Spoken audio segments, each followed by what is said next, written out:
Y si esta contesta con el mismo ademán al muchacho Montubio, entonces es que fue aceptado. Si uno hace esto y la muchacha le contesta, se llama el caderazo. Y ahí ocurre lo siguiente, a esto se denomina el caderazo.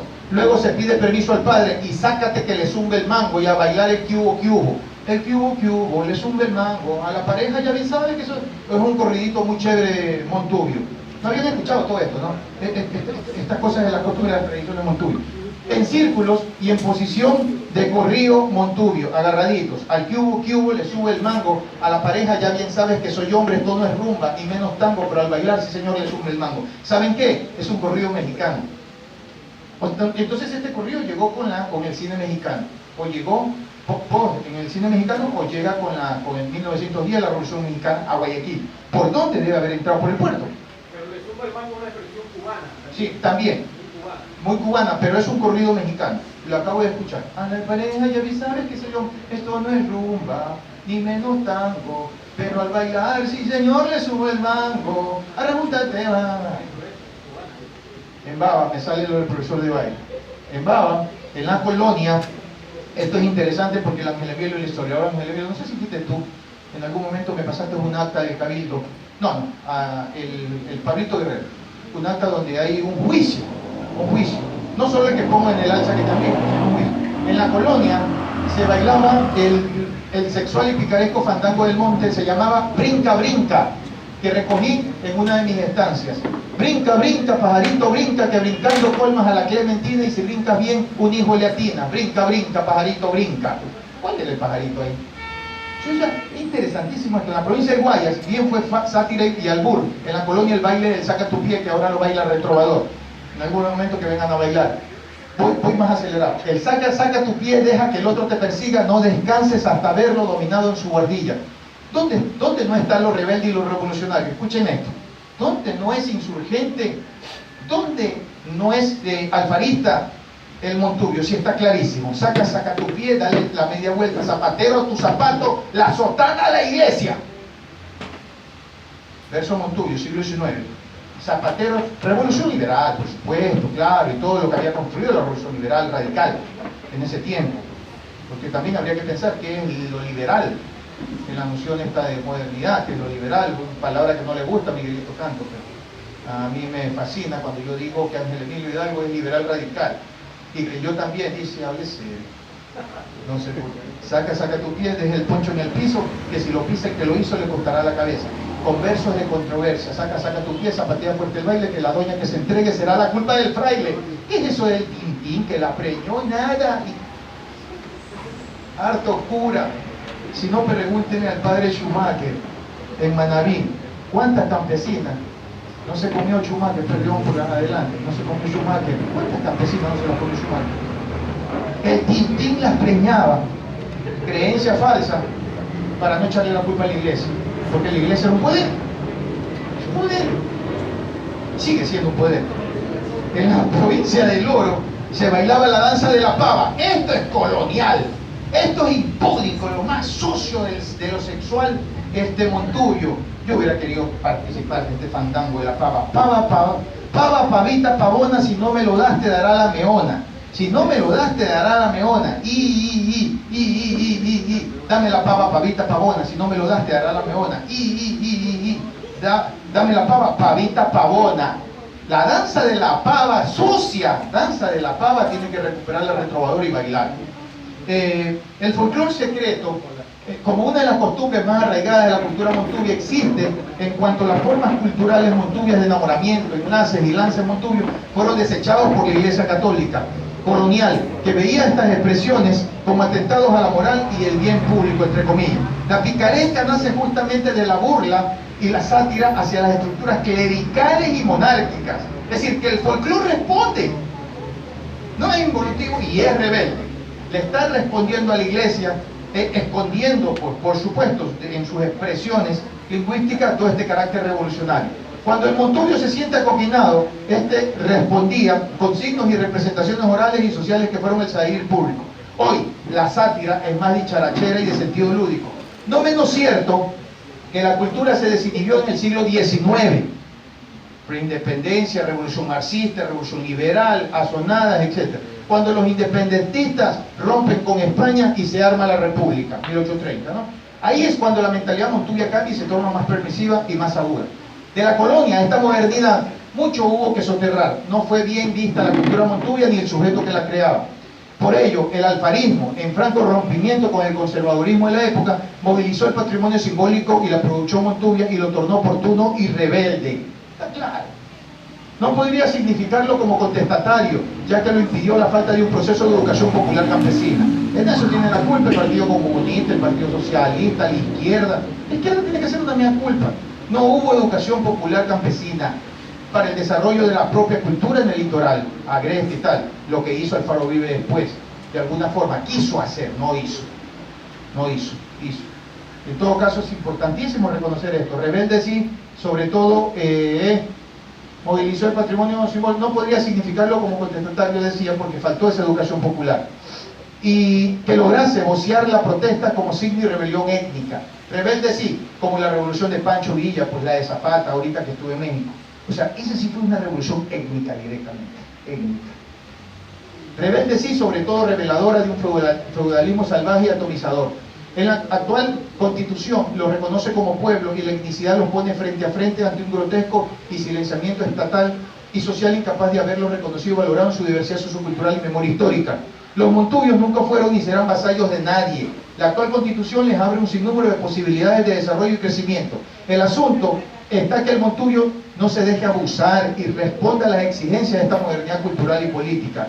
Me percato que esto no es fácil, pero en la historia de la humanidad nada ha sido fácil cuando se trata de libertad y conciencia, ¿verdad, camarada? Nada es fácil. Leyeron a Don Goyo, repito, eso es importante. Voy a terminar, voy a leer un poquito rápido, faltan 3 páginas. 3 nada más.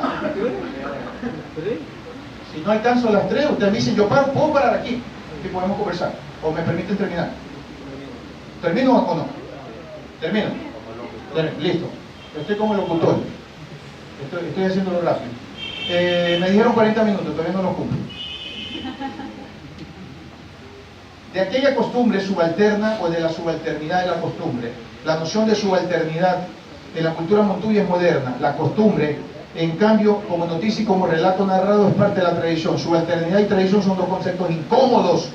Subalternidad y tradición para la cultura oficial. De estos nazis se representa la identidad política montuvia. De esto se coge la narrativa de los treitinos, desde José de la Cuadra cuando escribe el ensayo del Montubio ecuatoriano hasta Gallegos Lara cuando piensa el puerto en las cruces sobre el agua. Que más que una novela sobre lo sucedido el 15 de noviembre de 1922 es el retrato de una lucha sociocultural y política obrero-campesina por defender un patrimonio simbólico de identidad, independencia y soberanía. Siendo los escritores del grupo de Guayaquil marxistas in extremos, era coherente que su literatura comience por la poesía modernista del puerto y terminar en los relatos de sobrevivencia feudal como fueron El Entenado de Diez Canseco hasta La Tigra y Los Angurismas desde La Cuadra.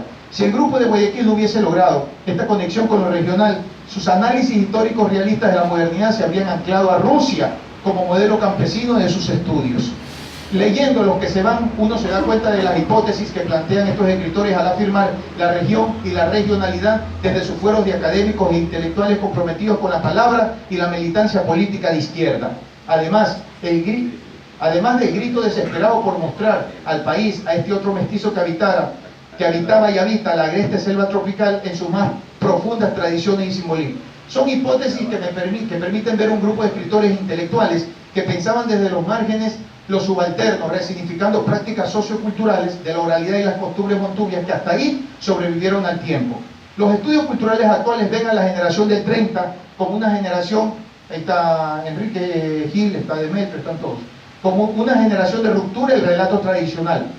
No obstante, ser tal relato un mito fundacional de esta tradición, puesto que antes del 30 no existía tal relatística, sino cuadros de costumbres que acercaban lo nativo montuvio, lo dijo Ángel, lo nativo, desde el folclore y no desde el enfoque estructuralista de la realidad social y de la idea. Recordemos que la palabra montuvio aparece por primera vez en 1806 del siglo XIX en un relato de Robert Louis Stevenson, y su visibilización se produce en plena guerra de independencia, entre las guerras de San Borondón y Yaguachi hasta las batallas de Daule y Naranjal. Por ello, el relato tradicional solo hace referencias dérmicas del pueblo montubio. Es un relato de los montubios en medio de, no del montubio como sujeto activo en la construcción del país que se movilizó en toda la región como montonera.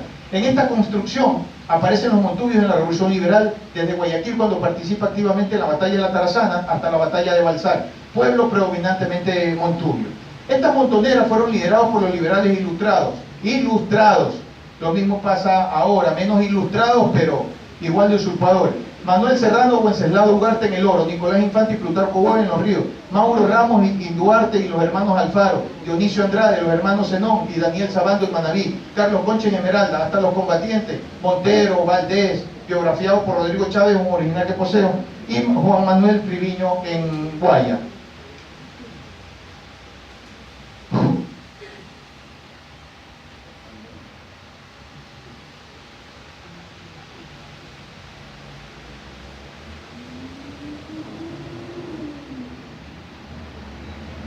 Voy a seguir con esta provincia, con esto ya voy cerrando, voy a terminar con esta provincia, con los ríos, digresión afectiva, ya les voy a decir por qué, y afectiva por mis antecedentes riocenses. Por el lado materno, mi abuelo Manuel Iturralde Rivera, y por el lado paterno, Manuel Eusebio Carrión, por el lado del Oro. Pero sigo con esto, desde lo político, Nicolás Infante, y desde la historia, la literatura y el folclore, Quintana, Cornejo, Don Toribio, y otro grande del periodismo como José Paredes Lintardo, quien escribiera Los Chapulos, Sabia y Raíz Montubia, y periódicamente en los diarios rocenses, escribían artículos de buena factura narrativa en su sección de Montubios y Montubianos. En estos autores la tradición y la costumbre fue parte de su vida cotidiana, no impuesta o pensada desde los artificios retóricos del estudioso amparado en supuestos códigos morales urbanos que se generan por prejuicios creados desde fuera del lugar natal. Estos autores nacieron en los ríos, si bien hay otros autores importantes para la región, y desde los ríos su escritura tradicional se tornó fundacional y moderna. Jamás estos autores estuvieron inseguros de su ser, menos Rodrigo de Triana, que fue el papá de todos. Sentir y decir tradicional en la modernidad del tiempo en que les tocó escribir sobre lo montubio y su cultura. Por ello, su prosa sigue estando en el imaginario sociocultural. En la provincia de Los Ríos, como en otras, pasa lo que en España ocurrió con Quevedo Góngora. Las coplas de autor se fueron convirtiendo en anónimas en la medida en que el pueblo español se sintió representado en ellas. En la provincia de Los Ríos, esta canción es marxista. No hay más marxismo en esta canción que la siguiente, que fue transmitida de generación en generación. Todo para arriba, nada para abajo. Si la gente roba, porque no hay trabajo. No hay para comprar, no hay para comer, no hay para llevar. Nada a la mujer, Aristides Piedrahíta. De esto se trata esta canción que se llama La Inflación. De cómo esta subalternidad de la costumbre, o la costumbre en la subalternidad, entiende la modernidad desde su cercano y próximo margen periférico. Me voy a saltar.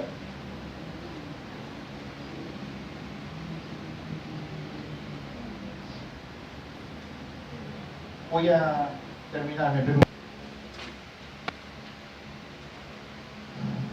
Posteriormente, yo lo que quiero dejar es, para que quede así esa idea, de que existe lo montubio, existe la cultura, hay que trabajar más en torno al repensar toda esta producción simbólica y a este sujeto moderno, no posmoderno, porque ni a posmodernidad llega a este país, ni a modernidad llega todavía el Ecuador, aun cuando nos metieron la idea de una noción moderna. Si sigue siendo, la mentalidad en la cultura sigue siendo premoderna, y hay que un poco ir pensando antropológicamente, sociológicamente, políticamente, y en el Instituto Cultural Nuestra América de Miguelito y de todos los compas que hacen seguir pensando en regionalidad. Quiero saltarme toda esta parte en la costumbre, del romance de la costumbre y de otros. Quería darle lo siguiente: lo que tenemos que trabajar a la luz de estas últimas páginas, a trabajar a la luz de estos nuevos saberes. Creo que nos falta bastante para no irnos barranco abajo, como decía Joaquín Gallegos Lara, es una hermenéutica de la cultura regional, para no continuar siendo cómplices de la apropiación y destrucción de esta cultura y clase subalterna, como manifiesta Lombardi, ya que en la cultura de tal grupo, Montubio en este caso, coexisten por consiguiente afluentes variadísimos. Por un lado, una nueva actitud política activa, por el otro, la permanencia de la cultura tradicional y de manera particular sus aspectos más conformistas. Afirma el antropólogo italiano Satriani, aproximación y destrucción de la cultura subalterna. El autor citado, que como parece, pues, una forma que lo ofrece un conjunto de elementos culturales arcaicos en vías de progresiva desaparición y que por lo tanto es urgente recoger. El folclore comprende ciertamente tales elementos, pero comprende también una serie de modalidades culturales modernas que han sustituido poco a poco las formas culturales más arcaicas. La delimitación del folclore respecto a las otras subculturas no puede ser hecha partiendo de la diferencia entre arcaico o moderno, antiguo o nuevo, tradicional o no tradicional, sino que solo es posible teniendo en cuenta la división clasista de la sociedad. ¿Comprenden ahora por qué no me detuve como folclorista el día de hoy, bajo la invitación de Miguelito Cantos como folclorista, que he recogido en mis libros también, pero a contarles historias míticas, mágicas, montubias, que si bien alimentan la imaginación, quería hacer un análisis entre tradición y costumbre, entre oralidad y escritura? Por ser parte de su producción simbólica, como estas creencias y supersticiones, no quería conversar sobre ello. Pero solo se las quiero dejar aquí, que están, que existen, que es parte de la producción simbólica y que también no hay que defenestrar y hay que recogerla. Los montubios dicen que si no se bautiza al niño moro, la lechuza le saca los ojos. Aquella de que si la mujer pasó la cañaveral, el tintín la preña. Y si les duele el estómago es culpa del malo, el cardudo, el patique, el rabudo, el de las escuelas de gallo, el silbón, que les introdujo un camarón de acero por hacerles daño. O la vieja costumbre de monte adentro de poner dos machetes cruzados con un sombrero arriba en el centro de la casa para calmar las tempestades. O si usted, señor, señorita, quiere pasmar el suelo, guíñele el ojo al gallinazo, dice. O si quiere que un árbol le produzca, espere Viernes Santo y latiguero. O cuando una gallina canta como galla, mejor mátela, ya que si no le traerá mala suerte. Una de las más arraigadas en Manabí y el litoral es la del canto de la Valdivia. Se dice que cuando canta la Valdivia es porque alguien se va a morir. Tanto creen en esto los montubios que a los días alguien fallece cercano al lugar donde cantó el animal y no se muere uno en carrera, se mueren tres. Fíjense, en Guayaquil todavía celebramos costumbres propias de los montubios, como no barrer la casa donde se ha velado el muerto hasta que no termine el novenario. En Don Goyo hay mucho de esto, por favor. Porque creen que puede venir la muerte de otro miembro. O recordarán ustedes lo de poner el muerto boca abajo en Guayaquil, extra, súper. Guido Garay me enseñó a leer extra. Yo no leía esa basura. Yo decía eso. No, Guido Garay me enseñó a leer extra. Siempre, porque me decía, ahí está el folclore, ahí está el folclore. Claro, otro tipo de folclore que no era propositivo, de responsabilidad social y de construcción, ¿sabes? Pero, en todo caso, fue mi maestro. Cuando ha sido batido para que el criminal no pueda ir muy lejos y pueda ser atrapado. O eso de que la novia no debe dejarse ver del novio. ¿Se acuerdan las mujeres? Ya que señal de desgracia, es un mal presagio. Recuerdo que mi madre cuando es invierno todavía le asusta que alguien llegando a la casa con un paraguas se lo abre en la misma. Ya que, según afirma, alguien moriría en casa. Caray, qué montubios somos realmente en la ciudad, pero no lo vemos producto de una subvaloración de lo montubio. O varias creencias que nos contaban en torno al periodo menstrual de la mujer. Con esto termino. Hay un torno al periodo menstrual de la mujer. De muchachos nos decían, por ejemplo, lo hacían para crearnos la idea de que las relaciones sexuales eran pecados y que si acercábamos tan solo nuestro miembro a la vagina, esta nos los arrancaba con los... En Nueva York, bueno fuera, en Nueva York, y tú diste el knockout, en Nueva York. Ahora, yo imaginaba que a Lorena Bobby Montubia le robaron la memoria histórica. En vez de haberle cortado el pene de su esposo con los dientes de su vaina, lo hizo con el cuchillo. Cosa del folclore, ni más ni menos. Muchas gracias.